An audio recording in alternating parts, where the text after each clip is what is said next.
So for me, I narrowed it down to the 4 most important qualities, 4 things that I felt would help me maximize my educational experience, my medical training, my surgical training, and my happiness. So first and foremost, I think the most important thing is to understand what your priorities are. What is it that you want to get out of your residency training? A typical 4th-year medical student will apply very broadly across the United States. So you'll have a lot of interviews on the West Coast and the East Coast, North and South.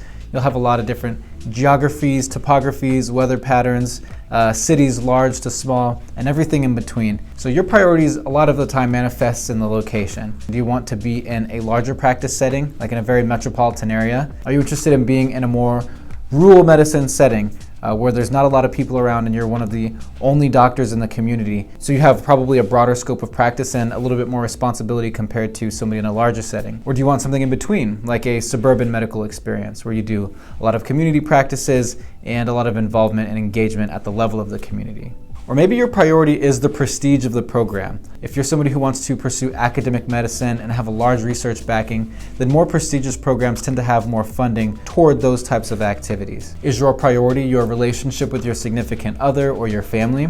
It's not uncommon for students to apply to programs or rank programs that are in the same state or in the same city as their immediate family. Perhaps there's an aging relative that they need to take care of, or maybe they just want to be closer to family for the love and the camaraderie. A lot of students will also consider the dating potential and the cities of residency programs that they're applying to. If they didn't come out of medical school with a boyfriend, girlfriend, engagement, or marriage, a lot of people would still be single, and they see residency as a time in their lives where they can pursue a relationship. And obviously it's human nature to want the best possible option. So that includes larger cities or certain geographic environments, maybe like the South where there's a certain culture, or the West Coast where there's a different culture. So the dating potential also can factor into your decision. And honestly, that's just as important as any other factor that you could consider. You shouldn't let anybody tell you what your priorities should be. This is absolutely something for you to decide. Whether it's the location, the dating potential, the prestige of a program, whether you have some family ties or regional ties in that area, it's up to you to determine whether this priority is more important than the next one. So once you figure that out and you start to stratify your rank list just a little bit, next you should probably consider the resources that your program has to offer. So what are the program's educational resources? Do they have a library of books or online resources that can help you further your education? Or are there simulation laboratories or labs that you can practice your surgical skills or simulate medical situations that help you sharpen your skills in a low-stakes environment so that when you do get in that patient situation, you're more prepared? How about the program's financial resources? Applying to residency and actually being a resident can be quite expensive. The hospital, you have to pay for parking, you have to pay for meals, you have to pay for textbooks, licensing, different types of exams. Is the hospital or is your residency program able and equipped to reimburse you for some of those costs? That's an important factor that can affect your quality of life. Is there research support in your program? Not everybody likes research, but at the end of the day, research is what drives the medical community forward. And if you want to be competitive for fellowship and if you want to be competitive in the job market after you graduate residency, research is one of those ways that helps you get involved and sets you apart and actually helps you network with physicians in your own community and beyond that. So what type of research support does the program have? Is that a large priority of yours? This factor could vary widely between programs. Some programs have a large research endowment with research staff, PhDs in the department, and different ancillary staff that help coordinate the research process and help you get from idea to publication. Some programs are a little bit less robust, where you have to be the initiator to get the grant in order to acquire funding, and then find different parties to help collaborate and make your research project a reality. So it's important to look at what type of help your program can offer when you are refining your skills as a physician scientist. Another really underrated resource to consider when you are trying to determine how to rank your programs is which connections and network do the physicians at your program have that they can extend to you. If you're interested in doing fellowship or pursuing other opportunities after medicine, it's really important to understand how the residency program you match at will help put you into position to succeed after residency. So as you guys are starting to see, when you're making your rank list now while you're in medical school, you still have to extrapolate that until after residency. So keep the big picture in mind. You're applying to residency, you're ranking these programs so you can eventually become an all-star physician, or at least the physician that you most want to be. That being said, once you've figured out your largest priorities going into residency, understood the different resources your program has had to offer, Next, it's important to consider how well you would fit into the program.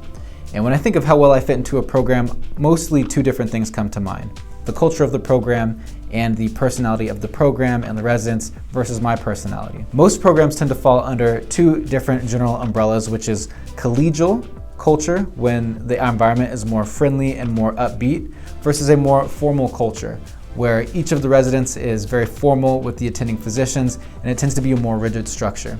And everything exists in between on a spectrum. So try to understand if you thrive more in an environment where there is a more friendly working relationship with your attendings and you are more on the level of a colleague as opposed to a subordinate, or if you thrive in a more formal environment where the relationship and the hierarchy between resident and attending is a little bit more cut and dry. On interview day, you should be able to pick up on the interactions between the residents themselves and the residents and the attendings. Make note of those experiences and try to picture yourself in those situations. Which ones seem more ideal to you? Do you have fun with the more outdoorsy types, or do you like to be indoors playing card games or watching movies? These things are really important to consider when trying to understand the personality of a program and how you might fit in. So now we're slowly starting to stratify our program list more and more. We've made our list of priorities. We found out which resources programs have to offer that are a best fit for us.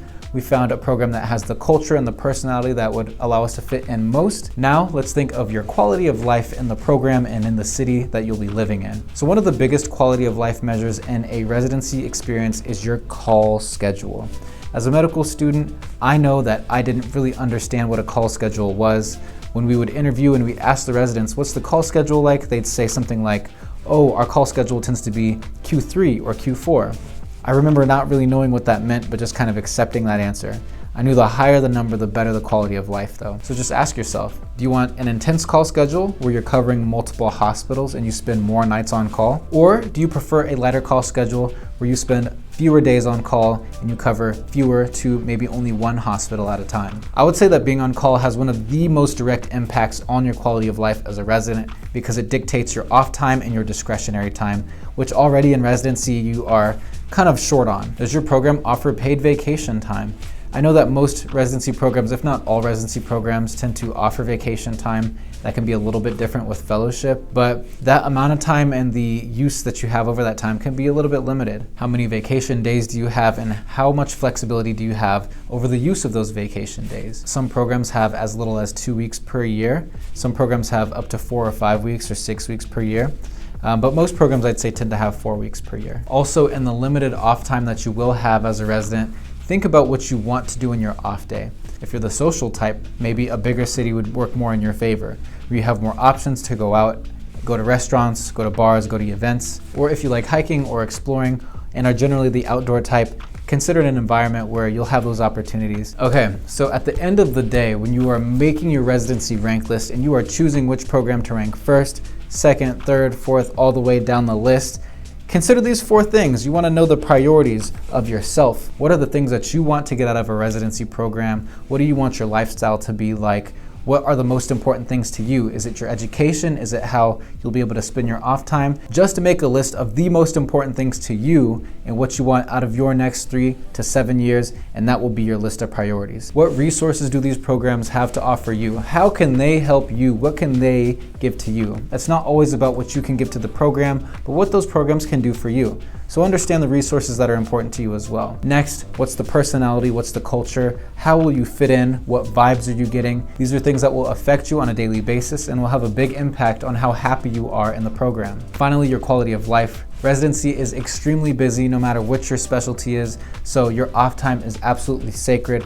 How do you want to spend that off time? What resources does the city you live in and the program you have to provide you to be able to make the most of that time? I hope this info was helpful for you guys. I really hope you guys enjoyed watching this video. If I helped you and I delivered valuable content to you guys, please return the favor by thumbs upping the video. Other than that, I appreciate you guys. I love you guys. I'll see you in the next one.